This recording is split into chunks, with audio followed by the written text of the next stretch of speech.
नमो अरिहंताणं नमो सिद्धाणं नमो वायिनीयाणं नमो वैध्यायाणं नमो लोये सभ्यसाहुणं। देवली अनंतानंत सिद्ध परमेश्वरी भगवान की, देवाधिश्वर श्री आदिनाथ भगवान की, देवाधिश्वर श्री चंद्रप्रभु भगवान की, देवाधिश्वर श्री शांतिनाथ भगवान की, देवाधिश्वर मुनिसुनाथ भगवान की, चिंतामणि पारसनाथ भगवान की, विश्वप्रभु महावीर भगवान की, परम पूज्य आचार्य श्री मानतुंग स्वामी जी महाराज की, परम पूज्य आचार्य श्री आदिसागर जी महाराज की, परम पूज्य आचार्य श्री महावीर कीर्ति महाराज की, परम पूज्य तपस्वी सम्राट आचार्य श्री समृद्धि सागर जी महाराज की, परम पूज्य आचार्य श्री विमल सागर जी महाराज की, आचार्य गुरुदेव सिद्धांत सागर जी महाराज की।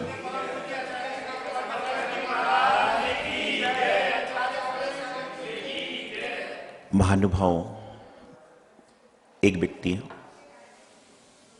एक दिन बड़ा परेशान सा था। उसको समझ में नहीं आ रहा था कि मैं क्या करूं क्या ना करूं। बड़ी उलझन में उलझा हुआ था, बड़ी परेशानी से ग्रस्त था, बड़ी समस्या में लग रहा था। और जब इंसान परेशान होता है, समस्या से ग्रस्त होता है, उलझनों से उलझा हुआ होता है, तो वह इंसान कुछ कुछ ऐसे कार्य करने लग जाता है जो कार्य करने योग्य नहीं है। वह इंसान कुछ कुछ ऐसी बातें बोलने लग जाता है जो बातें बोलने योग्य नहीं है। कुछ कुछ ऐसी क्रियाएं करने लग जाता है जो करने योग्य नहीं है। कई बार परेशानी में आदमी क्या करता है कि कोई किताब का पन्ना होगा उसको ही फाड़ने लग जाता है, कोई पेन होगा उसको ही खोल के फेंक देगा, कोई कपड़ा होगा उसको ही खोल देगा, फाड़ देगा। परेशानी में इंसान के पास में किसी उसके शुभचिंतक का भी फोन आ जाए तो इस शुभचिंतक को भी क्या करता है, भला बुरा कह दिया करता है। ये जीवन में इंसान के साथ अक्सर होता करता है, मेरे साथ भी होता है, आपके साथ में, सब किसी के साथ में होता है कि जब इंसान परेशानी में रहता है, समस्या में रहता है, तकलीफ में रहता है, कोई दिमागी उलझन में रहता है, तो उसको हित अहित का विवेक नहीं रहता, उसको सुख दुख का भान नहीं रहता, उसको अपने पराये का बोध नहीं रहता, उसको यह पता नहीं चलता कि मैं जो कार्य करने वाला हूं, जो मैं बात बोलने वाला हूं, जो मैं क्रिया करने वाला हूं, वह क्या क्रिया फल देने वाली है। तो आपको विचार ये करना है, आज आपको समझना यह है कि परेशानी जिंदगी में कभी खत्म नहीं होगी, समस्याएं जिंदगी से कभी समाप्त नहीं होंगी, तकलीफ कभी जीवन से तह तक समाप्त नहीं होंगी। लेकिन जीवन में जब परेशानी कभी समाप्त नहीं होगी, उलझने कभी समाप्त नहीं होंगी, परेशानियां समाप्त होने का नाम नहीं ले रही हैं, तकलीफें कम होने का नाम नहीं ले रही हैं, तो कम से कम हम लोग इस तरह का कार्य क्यों ना करें कि जिसमें हमारे जीवन की समस्याएं कम हो जाएं। तकलीफें समाप्त हो नहीं सकती तो कम तो हो जाए, परेशानियां कुछ तो कम हो जाएं। जब इंसान को बुखार होता है तो दवाई खाता है, कौन सी खाता है, पेट की दर्द की, सिर दर्द की, बुखार की, बुखार की। और जब इंसान को पेट दर्द होता है तो दवाई कौन सी खाता है, पेट दर्द की। और सिर दर्द होगा तो कौन सी दवाई खाएगा, सिर दर्द की। तो कहने का तात्पर्य यहां पर यह है कि इंसान को जैसी तकलीफ होती है वैसा ही दवाई खाता है। तो उसी प्रकार से जो समस्या आई है उसका समाधान खोजिए ना। मान के चलिए कि आपका कोई मकान आप खरीदने वाले थे और वह मकान यदि आपको नहीं मिल पा रहा है, वह मकान यदि आपको नहीं मिल पा रहा है तो आप क्या करते हो, मकान के चक्कर में जो गाड़ी खरीदने वाले थे उस गाड़ी वाले से उलझ जाते हो। अरे भाई, जो समस्या जहां पर है उसका समाधान आप वहां से पाने का प्राप्त करो ना। अब मकान की समस्या को मकान में रखो ना, आप दुकान की समस्या को दुकान में रखो ना, आप सर्विस की समस्या को सर्विस में रखो ना, आप घर परिवार की समस्या को घर परिवार में रखो ना, आप दोस्तों की समस्याओं को दोस्तों में रखो, आप कन्वर्ट क्यों करते हो? जिस प्रकार से बुखार वाला आदमी यदि पेट दर्द की गोली खाएगा तो उसका बुखार कम नहीं होगा बल्कि और बढ़ जाएगा, उसी प्रकार से जिस व्यक्ति को समस्या जिस चीज से है उस समस्या की जगह दूसरी समस्या पर ध्यान देगा तो जीवन में कभी भी समस्या समाप्त होगी नहीं। आज और एक बात और बताऊं आपको, जरूरी नहीं है कि हर उलझने वाला आदमी दुखी हो। बहुत सी चीजें मैंने ऐसी देखी हैं जो उलझी तो रहती हैं लेकिन मिठास को दिए रहती हैं। आपने जलेबी को देखा होगा, जलेबी देखी आपने कैसी होती है? उलझी रहती है, फंसी रहती है, सब कुछ रहती है, लेकिन जो व्यक्ति जलेबी खाता है उसका मुंह मीठा हुआ करता है। उसी प्रकार से कुछ उलझने हमारे जीवन में मिठास को देने वाली भी होती हैं, कुछ उलझने हमारे जीवन में अच्छी वस्तुओं को आमंत्रित करने वाली भी होती हैं। आप सभी लोग जो विवाहित हैं, आप सभी लोग जो विवाहित हैं, सबको अच्छे से पता होगा कि जब शादी हो रही थी, 7 फेरे लग रहे थे, तो उस समय जो दुपट्टा और साड़ी को क्या किया गया था, क्या कहते हैं, गठबंधन, गठबंधन आदि क्रिया की गई थी। और उसके बाद में वह पूरा बांध के चक्कर लगाए तो वह उलझना भी तो फायदेमंद हो गया। अब वो परिणाम आपके सामने आ रहा है कि फायदेमंद हुआ कि नुकसानदायक हुए तो आप ही जानते हो, लेकिन वह जो उलझना था वह उलझना भी तो कहीं ना कहीं हितकारी हो गया। उस उलझने के चक्कर में तो जिंदगी के 20 साल 22 साल 25 साल इंतजार किया है। तो जीवन में जरूरी नहीं है कि उलझने समस्याओं को जन्म देती हो। कई बार उलझना जो होता है समाधान का प्रतीक हो जाता है। मैं घर में था, बचपन में मैंने एक गेम हुआ करता था, उसमें एक छोटी सी गेंद होती थी और एक चौकोर सा रहता था और वो गेंद को हल्की सी स्टील की गेंद या कुछ स्टोन होगा, हाँ छोटा सा रहता था, और उसको पूरा चक्कर लगा के अंदर तक भेजना पड़ता था। आपने समय देखा होगा। तो कहने का तात्पर्य है कि उसको भी उलझाने के बाद में व्यक्ति प्रसन्न होता था। तो उलझना हर जगह समस्यादायक नहीं है, उलझना कहीं कहीं पर क्या होता है, समस्या के लिए समाधान कारक भी हो जाता है। बस अंतर इतना है कि उलझना कोई बहुत बड़ी बात नहीं है। हर इंसान आज उलझ रहा है, लेकिन उलझने के बाद में सुलझ जाना ये बहुत बड़ी बात है। कई बार आप जप की माला करते हो वह फंस जाती है, लेकिन आप क्या करते हो, यदि क्रोध करोगे तो माला टूट जाएगी, लेकिन आप उसको क्या करते हो, एक एक दाने को बारीक बारीक बारीक बारीक अच्छे से निकाल के क्या करते हो कि माला आपकी सुलझ जाए। तो आपने जब बुद्धि का प्रयोग किया तो उलझने दूर। विचार करिए, आपके पास में कोई व्यक्ति आए और कहे कि भाई ये 20 कपड़े हैं और इसको ऊपर छत तक ले जाना है, और आपकी सामर्थ्य, आपकी कैपेसिटी, आपकी क्षमता 10 कपड़े से ज्यादा उठाने की नहीं है, तो आप क्या करोगे? क्या करेंगे? फिर आप लोग क्या करेंगे? आप लोग, जो व्यक्ति समझदार होगा वह 10 कपड़े को एक तरफ रखेगा, 10 को छोड़कर आएगा, फिर 10 को छोड़ेगा। और जो समझना नहीं चाहेगा वो क्या करेगा, 20 को उठाएगा, कंधे पर रखेगा, एक सीढ़ी चढ़ेगा, गिर जाएगा, कपड़ा गिर जाएगा, फिर चढ़ेगा, फिर गिर जाएगा, फिर चढ़ेगा, फिर गिर जाएगा।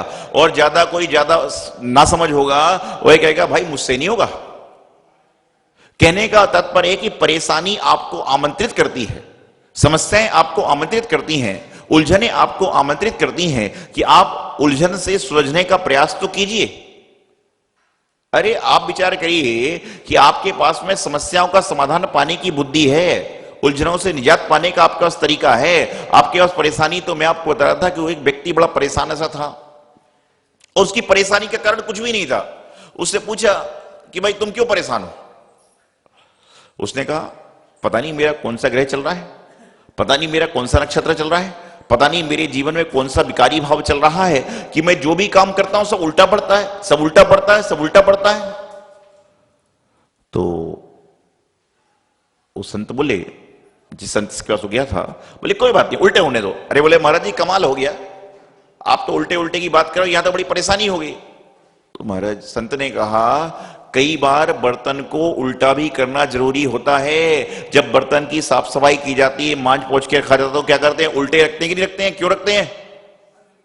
कि बर्तन स्वच्छ हो जाए तो कहीं कहीं पर जिंदगी में कुछ काम उल्टे होना भी जरूरी है, क्योंकि जब उल्टे काम हो जाएंगे, जिस प्रकार से बर्तन उल्टा होता है तो उसके बाद में क्या होता है, स्वच्छ होकर उस पर आप दूसरा पानी को भरा करते हो। उसी प्रकार से जिंदगी में कुछ काम उल्टे हो जाते हैं, तो काम उल्टे होने के बाद में क्या होता है, वापिस आपके बहुत सारे काम सीधे होने लग जाते हैं। जब तक बर्तन उल्टा नहीं होगा, जब तक बर्तन की सफाई नहीं होगी, और जब तक सफाई नहीं होगी, जब तक दूसरा उसमें जलाब डालोगे नहीं। तो उसी प्रकार से जब बर्तन में, उसी प्रकार से जीवन में, जीवन रूपी बर्तन में जब तक कुछ उल्टापन नहीं होगा, जब तक काम नहीं होगा। तो उसने कहा, संत जी आपने तो कह दिया उल्टा काम कुछ होंगे तो कोई बात नहीं, लेकिन मेरे जीवन में उल्टे के बाद पलटी हो ही नहीं रही है, उल्टा ही उल्टा, उल्टा ही उल्टा, उल्टा ही उल्टा, उल्टा ही उल्टा, उल्टा ही चल रहा है।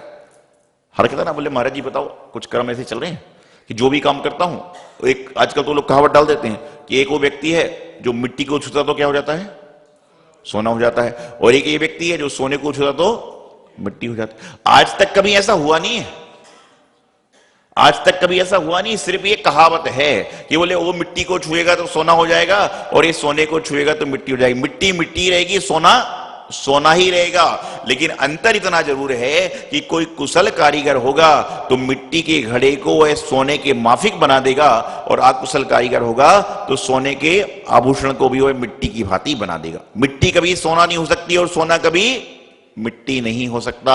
लेकिन कहते सिर्फ इसलिए हैं कि जिसके कारण लोग क्या करें कि सतर्क रहें, सारा काम संपादित करें। तो मैं आपको बताना चाह रहा हूं, जिंदगी में परेशानियों का आना कोई बड़ी बात नहीं है, लेकिन जिंदगी में से परेशानी से निकल जाना यह बहुत बड़ी बात है। समस्याएं तो प्रतिबल खड़ी हैं मेरे साथ, आपके साथ। जब तक व्यक्ति जब तक हमारे महापुरुष सिद्ध नहीं बनेंगे, तब तक उनके साथ समस्या समस्या समस्या चलती ही रहेगी। भगवान पार्श्वनाथ स्वामी, उपसर्ग चला, कितने भाव तक चला, 10 भाव तक। आदिनाथ भगवान जब आहार को निकले, बड़े बड़े चक्रवर्ती, बड़े बड़े राजा, बड़े बड़े महाराजा पड़गाना ही नहीं जानते हैं। क्या कह रहे थे कि मेरा धन ले लो लेकिन पड़क जाओ, मेरी संपदा ले लो लेकिन पड़क जाओ। तो कहने का तात्पर्य यह है कि कर्मों का उदय हमारे साथ, आपके साथ यदि आ रहा है तो कोई बहुत बड़ी बात नहीं है। कर्म उदय तो जो तीर्थंकर तद्भव मोक्षगामी चरम शरीरी, उनके साथ भी चला। अंतर इतना सा है कि परेशानी को कोई स्माइल करके सहन कर लेता है, और परेशानी आने पर कोई रुदन करके सहन करता है। और जो रुदन करके सहन करता है तो उसकी परेशानी और बढ़ती है, और जो स्माइल मुस्कुराहट करके सहन करने का प्रयास करता है उसकी परेशानियां धीरे धीरे समाप्त हो जाती हैं। आपने गजकुमार मुनि, सुकौशल मुनि, पांडवों का चरित्र पढ़ा होगा, आपने देखा होगा कितनी कितनी समस्याएं। और तो और छोड़िए, आपने जब श्रेणिक चरित्र पढ़ा होगा तो आपने रानी चेलना का उदाहरण देखा होगा कि रानी चेलना का धोखे से विवाह हुआ, लेकिन उसके बाद भी उसने क्या किया, उसके बाद भी उसने क्या किया, राजा श्रेणिक को जिन धर्म का अनुयायी बना दिया। तो जब रानी चेलना जो कि जैन धर्म से बौद्ध धर्म में आदि आदि में गई, उसके बाद भी उसने क्या किया कि उनको जिन धर्म का अनुयायी बना दिया। तो हमारे पास जीवन में थोड़ी बहुत परेशानी आए तो हम लोग उसको क्यों नहीं सहन कर सकते हैं। बस अंतर इतना है कि परेशानी आने के बाद में परेशानी से निकलने का प्रयास करना चाहिए। और एक बात और बता दूं, परेशानी की आने की गति तेज है और जाने की कम है।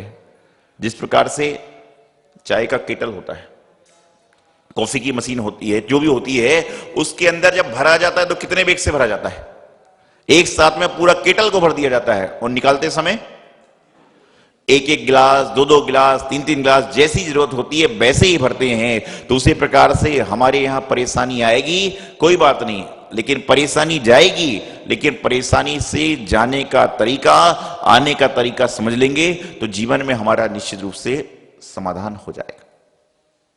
हौसला, भरोसा, आपका विश्वास, यह बहुत बड़ी चीज है। जिसके जीवन में अपने आप पर विश्वास है, आत्मविश्वास पर, अपने आप आत्मा पर विश्वास है वह कभी भी समस्या से ग्रसित नहीं हो सकता। ये बात जरूर है कि जब समस्याएं आती हैं, परेशानी आती हैं, दुख आते हैं, उलझने आती हैं, तो मन विचलित बहुत होता है। हर किसी का होता है, हमारा भी होगा, आपका भी होगा, सबका होगा। लेकिन उस विचलित मन को ही तो कंट्रोल करना है, उस विचलित समय को ही तो सही करना है और अपने जीवन का कल्याण करना है। तो परेशानी, दुख, समस्याएं, तकलीफ निरंतर आएंगी, लेकिन उनसे बचने का प्रयास करें और जीवन का कल्याण करें। यही मोक्ष का सार। इति अल्पम। आचार्य गुरुदेव सिद्धांत सागर जी महाराज की।